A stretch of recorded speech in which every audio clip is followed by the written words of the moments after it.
Et puis avec nous sur ce plateau, Olivier Lecourt-Grandmaison, merci d'avoir accepté Bonjour. notre invitation. Vous enseignez les sciences politiques à l'université d'Évry-Val-d'Essonne, en région parisienne, et vous êtes l'auteur de nombreux ouvrages, dont La République impériale, politique et racisme d'État aux éditions Fayard. Alors tout d'abord, comment réagissez-vous à ce reportage? Le président iranien a été fidèle à sa réputation, on peut le dire. Une fois de plus, son intervention a fait beaucoup de bruit. Oui, son intervention a suscité, je crois, des réactions légitimes, étant donné les propos qu'il a tenus. En même temps, je crois qu'il faut rappeler ceci, que sans doute l'un de ses objectifs était d'essayer de faire échouer la conférence qui était en train d'avoir lieu. Et que de ce point de vue-là, l'un des effets de cette intervention a été au contraire de précipiter l'adoption du texte, et notamment de le précipiter sur un point, et je crois que c'est extrêmement positif, sur le fait qu'il est mentionné de façon tout à fait claire dans le texte final. Il est fait mention d'une part à la destruction des Juifs d'Europe, et d'autre part, il est fait mention aussi de la nécessité de rappeler le crime de génocide perpétré par les nazis pendant la Seconde Guerre mondiale. Et donc, de ce point de vue-là, et sur ce point très précis, c'est un échec patent du président iranien qui se retrouve extrêmement isolé.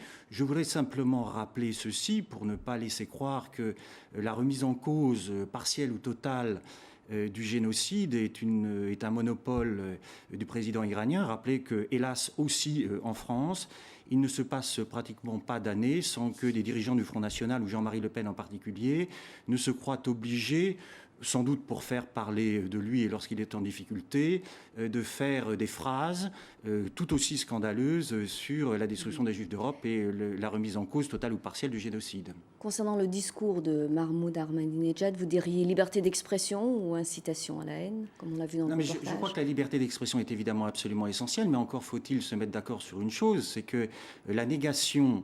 là, je fais référence notamment à une conférence organisée à l'initiative du président iranien et qui a eu lieu à Téhéran, qui réunissait un certain nombre de spécialistes, dont des spécialistes français ou supposés tels, qui tiennent des propos et des thèses et qui soutiennent des thèses négationnistes ou révisionnistes, que cette liberté d'expression, évidemment, doit être défendue, mais qu'elle ne peut pas aller jusqu'à la remise en cause de l'existence d'un certain nombre de faits historiques, notamment le génocide perpétré par les nazis, qui repose, qui n'est pas une fiction inventée par je ne sais quel lobby juif mondial, mais qui repose, comme chacun le sait, sur des documents absolument probants et sur des travaux d'historiens qui sont absolument incontestables. Et de nombreux participants, on l'a vu, ont quitté l'Assemblée en signe de protestation. C'était prévisible?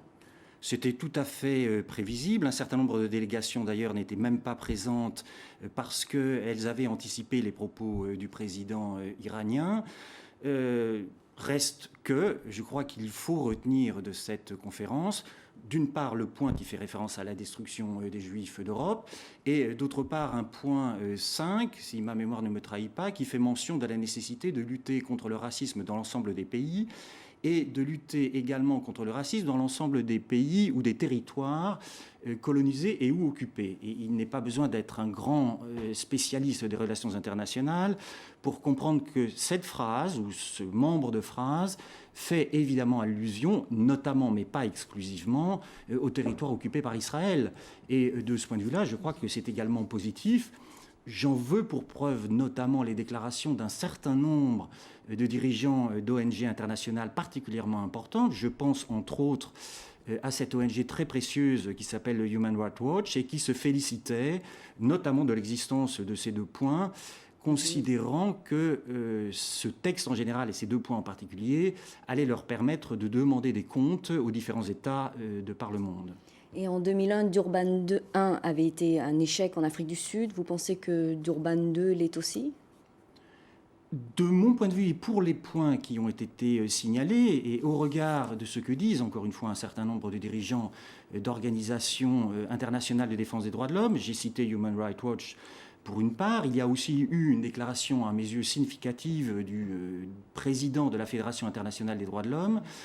Eux ne font pas ce bilan de ce qui s'est passé à Genève, en ce sens que cette déclaration est perçue par les dirigeants de ces organisations, encore une fois, comme un point d'appui qui leur permettra d'engager un combat contre les discriminations dans un certain nombre d'États. Et donc, je pense que c'est important. Je crois qu'on ne peut pas juger seulement des résultats de cette conférence à la lumière des seuls États. Je veux dire par là même que on sait bien qu'un certain nombre d'États peuvent être présents, peuvent même signer des déclarations et ensuite poursuivre ou continuer à avoir des pratiques de type discriminatoire. Que peut apporter une telle conférence ? Et surtout, je pense que la question des droits de l'homme et la question de la lutte contre les discriminations en général doit être appréciée, encore une fois, en tant que cela peut permettre ou fonctionner comme des instruments de mobilisation pour ceux qui luttent très concrètement sur le terrain quotidiennement contre la pratique des États, et parfois même d'ailleurs contre la pratique d'États qui ont ratifié ou signé ou participé à l'élaboration de ce type de texte.